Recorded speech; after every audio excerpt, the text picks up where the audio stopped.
Welcome students, आप लोगों का मैं विपिन शर्मा अपने चैनल एमबी क्लासेज पर स्वागत करता हूं। तो आप लोगों को मैंने स्टूडेंट्स एक्सरसाइज 4.3 पिछली वीडियो में कंप्लीट कराई थी। अब हम एक्सरसाइज 4.4 को कंप्लीट करेंगे। तो यहां पर मैंने आपको दो चीज़ पहले सिखानी है स्टार्टिंग में, उपसारणिक क्या है और सैखंड क्या है। तो उपसारणिक को हम एम आई जे से डिनोट करते हैं और सैखंड को ए आई जे से डिनोट करते हैं। ये बात ध्यान रखना, उपसारणिक को एम आई जे से डिनोट करते हैं और सैखंड को ए आई जे से डिनोट किया जाता है। ठीक है, तो हम उपसारणिक और सैखंड किस प्रकार से निकाल सकते हैं वो आप ध्यान से समझेंगे। तो सबसे पहले मैं आप लोगों को एक एग्जाम्पल दूंगा कि उपसारणिक आपको कैसे निकालना है। ठीक है, तो मैंने एक कोई सारणिक लिख दिया ए बराबर 1 2 3 4। ठीक है, मुझे इसका उपसारणिक निकालना है। ठीक है, उपसारणिक। तो उपसारणिक निकालने के लिए हम क्या करेंगे, M11 M12 M21 और M22 निकालेंगे। देखिए ये जो I है ये रो नंबर है और J कॉलम नंबर है। ठीक है, तो पहली रो और पहले कॉलम का उपसारणिक निकालना है। किसका? पहली रो और पहले कॉलम का। तो पहली रो कौन सी है, ये, और पहला कॉलम कौन सा है, ये। ठीक है, तो पहली रो और पहला कॉलम बिल्कुल छिप जाएगा तो हमें क्या मिलेगा, 4 मिलेगा। ठीक है, दूसरी बात, पहली रो और दूसरा कॉलम, पहली रो दूसरा कॉलम, तो क्या दिख रहा है हमें इसको छोड़ने के बाद, 3। अगली बात है दूसरी रो पहला कॉलम, दूसरी रो कौन सी है, ये है, और पहला कॉलम कौन सा, ये है। तो क्या बच रहा है, केवल 2 बच रहा है। ठीक है, अगली बात, दूसरी रो और दूसरा कॉलम, तो दूसरी रो ये है और दूसरा कॉलम ये है, तो क्या बचेगा, केवल 1 बचेगा। ठीक है, तो इस प्रकार से ये इसके क्या हुए, उपसारणिक। ठीक है, अब बात की जाए सैखंड की, तो सैखंड हम कैसे निकालेंगे इसी के, सहखंड। देखिए सैखंड में क्या है, आंकिक मान तो वही होते हैं। सैखंड में क्या है, आंकिक मान तो वही होते हैं, केवल चिन्हों में परिवर्तन होता है। A11 A12 A21 और A22। आंकिक मानों को सेम उसी प्रकार हम लिख देंगे, तो वो क्या है, 4 3 2 1। ठीक है, अब हमें केवल प्लस माइनस का हिसाब देखना है। तो देखिए ध्यान रखना कि प्लस का चिन्ह कहाँ आएगा और माइनस का चिन्ह कहाँ आएगा। देखिए I प्लस J बराबर अगर सम संख्या है, सम संख्या, और दूसरी चीज़ है विषम संख्या। I प्लस J अगर सम संख्या है तो चिन्ह में परिवर्तन होगा। जो प्लस की वैल्यू है वो माइनस की होगी और माइनस की वैल्यू है वो प्लस की होगी। तो क्या होगा, साइन चेंज होगा। साइन चेंज, चिन्ह परिवर्तन नहीं, चिन्ह परिवर्तन नहीं होगा और इसमें चिन्ह परिवर्तन होगा। ठीक है, तो देखिए ये 1 और 1 कितना हुआ, 2 हुआ, और 2 क्या है, सम संख्या है, तो चिन्ह में कोई परिवर्तन नहीं होगा। ये देखो 1 और 2 3, और ये क्या है, विषम संख्या है। 1 और 2 3, 3 क्या है, विषम संख्या, तो चिन्ह में परिवर्तन होगा। अगर यहाँ पर ये पहले से ही -3 होता तो ये +3 हो जाता। ठीक है, तो ये -3 होगा। और 2 और 1 कितना हुआ, 3, 2 और 1 3, क्या है, विषम है, तो यहाँ भी चिन्ह में परिवर्तन होगा। 2 और 2 4, तो ये 1 ही रहेगा, यहाँ पर कोई चिन्ह में परिवर्तन नहीं होगा। उम्मीद है आप लोगों को क्लियर समझ में आया होगा। नहीं आया है तो एक क्वेश्चन के द्वारा और आपको हम क्लियर करके दिखाएंगे। ठीक है, नोट कर लीजिए। आप लोग बीच में वीडियो को छोड़ के न जाएं, क्योंकि स्टार्टिंग से ही बिल्कुल आपकी समझ में नहीं आ जाएगा। आप लोगों को पढ़ने के लिए मेहनत करने की आवश्यकता है, क्योंकि बिना मेहनत के तो आप लोग खाना भी नहीं खा सकते। ठीक है, तो आप समझने का प्रयास करेंगे तभी आपकी समझ में आएगा। ठीक है, कोई भी टीचर आपके बिल्कुल दिमाग में घुसेड़ के नहीं रख देगा कि आपने ऐसे समझ गए आप। ठीक है, तो आपको पहले समझना होगा, आपको ये जिद पालनी होगी कि मुझे कैसे समझना है। ठीक है, तो 2 0 -4 और 3, ये पहला क्वेश्चन है आपका। और पहले का पहला पार्ट है निम्नलिखित सारणिकों के अवयवों के उपसारणिक और सहखंड लिखिए। तो सबसे पहले हम इसके उपसारणिक लिखेंगे। उपसारणिक, पहला अवयव क्या है? 2 है। M11 M12 पहली रो दूसरा कॉलम क्रम वाइज लिखेंगे। M21 M22, ठीक है। सहखंड लिखोगे, सहखंड A11 A12 A21 A22, ठीक है। जो आंकिक मान उपसारणिकों के आएंगे वही आंकिक मान सहखंडों के आएंगे, केवल चिन्ह में परिवर्तन हो सकता है, इस बात का विशेष ध्यान रखें। तो पहली रो और पहले कॉलम को हमें छिपाना है। क्या लिख रहा है आप? पहली रो और पहला कॉलम, पहली रो और पहला कॉलम छिपाना है। तो क्या दिख रहा है हमें? केवल पहली रो और पहले कॉलम को छिपाने के बाद 3 दिख रहा है। पहली रो ये है, इसको छिपा देंगे, और पहला कॉलम ये है, इसको छिपा देंगे, तो हमें क्या दिखेगा? 3 दिखेगा, ठीक है। अच्छा, दूसरी चीज़, पहली रो और दूसरा कॉलम, पहली रो ये है, दूसरा कॉलम ये है, तो क्या दिख रहा है? केवल 0 दिख रहा है। आगे देखेंगे, दूसरी रो पहला कॉलम, दूसरी रो ये है नीचे वाली, और पहला कॉलम ये है, तो क्या दिखेगा? -4। अगला 2 2, दूसरी रो और दूसरा कॉलम, दूसरी रो ये है, दूसरा कॉलम ये, दोनों को छिपाएंगे तो क्या दिखेगा? 2 दिखेगा, ठीक है। इसमें चिन्हों का कोई सेंस नहीं है। चिन्हों का सेंस कहाँ आएगा? सहखंडों में आएगा। तो देखिए भाई, इसको जब हम करेंगे तो पहले तो वैल्यू लिख लेंगे 3 0 -4 और 2। अब देखेंगे कहाँ कहाँ पर चिन्ह परिवर्तन होगा। 1 और 1 कितना होता है? 2, नो चेंज, क्योंकि सम संख्या। 1 और 2 3, और 3 क्या है? विषम संख्या है। विषम संख्या तो चिन्ह बदलेगा, लेकिन 0 का क्या चिन्ह बदलोगे? न तो 0 प्लस की होती है, न माइनस की, ठीक है। 2 और 1 3, 2 और 1 क्या हुआ? 3, 3 क्या है? विषम संख्या, तो चिन्ह अवश्य बदलेगा भैया, या +4 होगी, -4 नहीं होगी, ठीक है। इधर -4 था, इधर क्या हो गया? +4, ठीक है। मतलब माइनस का गुणा हो जाता है -1 का। 2 और 2 4, कोई चिन्ह परिवर्तन नहीं होगा, क्योंकि ये एक सम संख्या है, ठीक है। अब हम आपको एक 3/3 का समझाएंगे इसी में, ठीक है। तो दूसरे का आप एक पार्ट समझ लेंगे तो 3/3 भी आपके क्लियर समझ में आ जाएगा। तो पहले का पहला पार्ट हो गया आपका, दूसरा पार्ट आप स्वयं करेंगे। नहीं हो रहा है तो एक बार कमेंट करके पूछ लेंगे हमें, फिर हम बताएंगे आप लोगों को। तो दूसरे का मैं आपको दूसरा पार्ट बताऊंगा अब, ठीक है। तो चलिए नोट कर लीजिए इसे।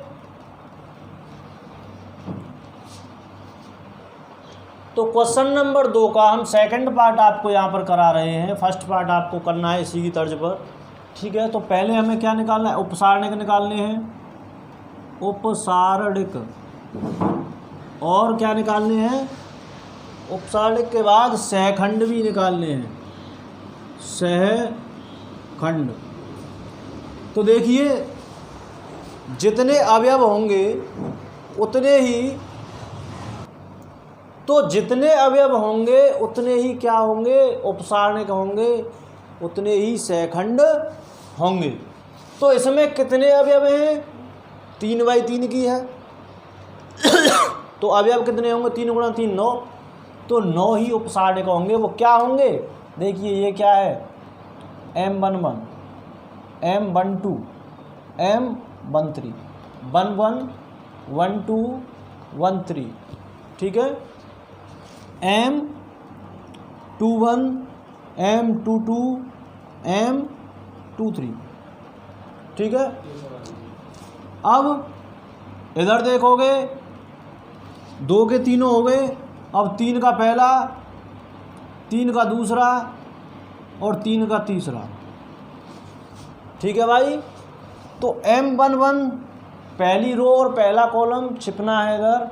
पहली रो ये ऊपर वाली, पहला कॉलम ये। तो क्या दिख रहा है हमें?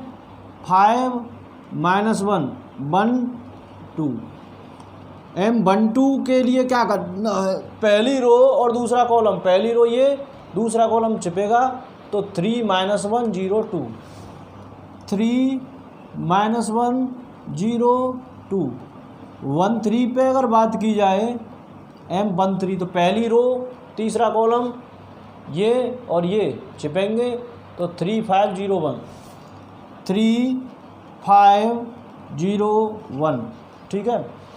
दूसरी रो पहला कॉलम दूसरी रो ये ख़त्म मानो, पहला कॉलम ये ख़त्म, तो 0 4 1 2, 0 4 1 2, ठीक है। दूसरी रो दूसरा कॉलम, दूसरी रो ये बीच वाली और दूसरा कॉलम भी बीच वाला, तो चारों कोनों से आ जाएंगे 1 4 0 2, 1 4 0 2, 2 3।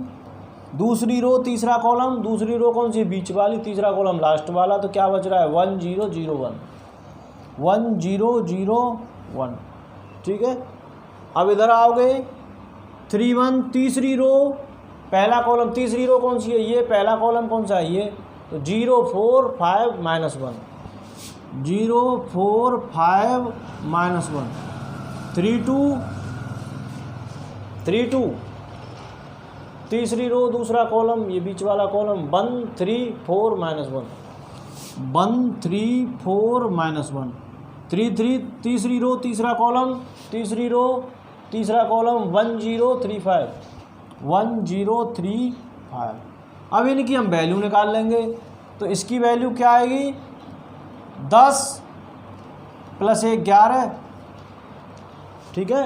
5 से 2 का गुणा 10, एक बार फिर समझ लें, इसका इससे गुणा होता है माइनस इसका इससे, तो 5 × 2 -1 × -1, ठीक है। तो ये कितना आ जाएगा 11, ठीक है। इसी प्रकार से सभी आएंगे, 6 + 1 7, सॉरी 0, 6 + 0 6, ये 0 हो जाएगा। आगे का देखेंगे तो 3, इसको देखेंगे -4, इसको देखेंगे 2, इसको देखेंगे 1, इसको देखेंगे -20, इसको देखेंगे -1 और -12 -13, और इसको देखेंगे तो 5,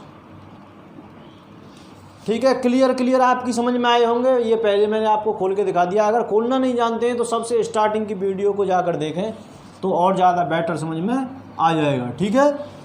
वैसे है कुछ नहीं इनके अंदर, आप भी छोटे बच्चे नहीं हैं, यहाँ से भी सीख गए होंगे। अब यहाँ से देखेंगे सहखंड, सहखंड क्या होते हैं, A11 A12 A13 A21 A22 A23 A31 A32 A33। जो वैल्यू उपसारणिकों की आई थी उन सभी वैल्यू को पहले लिखेंगे, उसके बाद चिन्ह परिवर्तन कर सकते हो। तो 1 1 की वैल्यू 11, 1 2 की वैल्यू 6, 1 3 की वैल्यू 3, -4 2 1 -20 -13 और ये 5। अब हमें इनमें क्या है, वैल्यू लिखने के बाद चिन्ह परिवर्तन करना होता है, तो कहाँ पर चिन्ह बदल रहा है वो देखना है। 1 और 1 कितना होता है, 2 सम संख्या, नो चेंज। ये 3 है, 1 और 2 3, 3 क्या है, विषम संख्या, चिन्ह बदलेगा। 3 और 1 4, क्या है, सम संख्या, कोई चेंज नहीं। 2 और 1 3, विषम संख्या, चिन्ह बदलेगा, ये +4 हो जाएगा, ठीक है। 2 और 2 4, क्या है, सम संख्या है, चिन्ह में परिवर्तन नहीं। 2 और 3 5, चिन्ह में परिवर्तन होगा। 3 और 1 4, चिन्ह में परिवर्तन नहीं। 3 और 2 5, चिन्ह में परिवर्तन होगा, ये प्लस हो जाएगा। 3 और 3 6, चिन्ह में कोई परिवर्तन नहीं, तो ये प्लस का ही रहेगा। इस प्रकार से आप लोगों के ये सब सहखंड हैं और ये आपके उपसारणिक हैं, ठीक है। अब आप लोग इसे नोट कर लीजिए, मैं आपको अगला क्वेश्चन फिर कराऊंगा।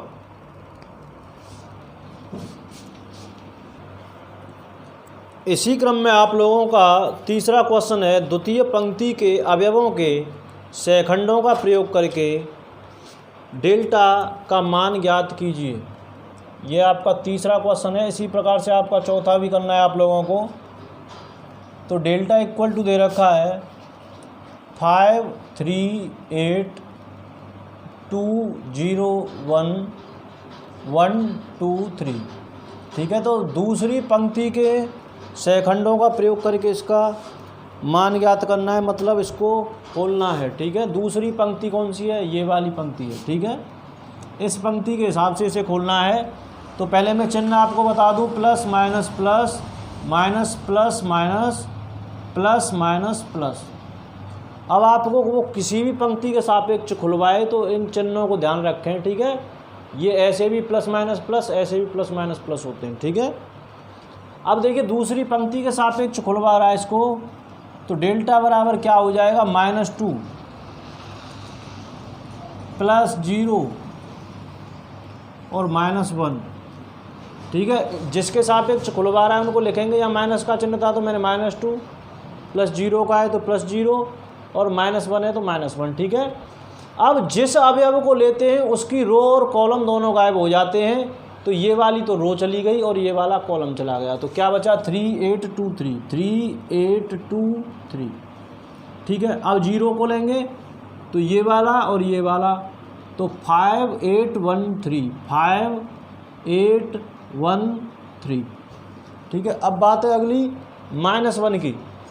तो -1 के लिए एक तो ये जाएगी और ये जाएगी, तो 5 3 1 2 5 3 1 2। अब इसे सॉल्व कर देंगे तो -2 और ये 9 - 16 प्लस 0 से किसी का भी करेंगे तो वो तो 0 आना ही आना है।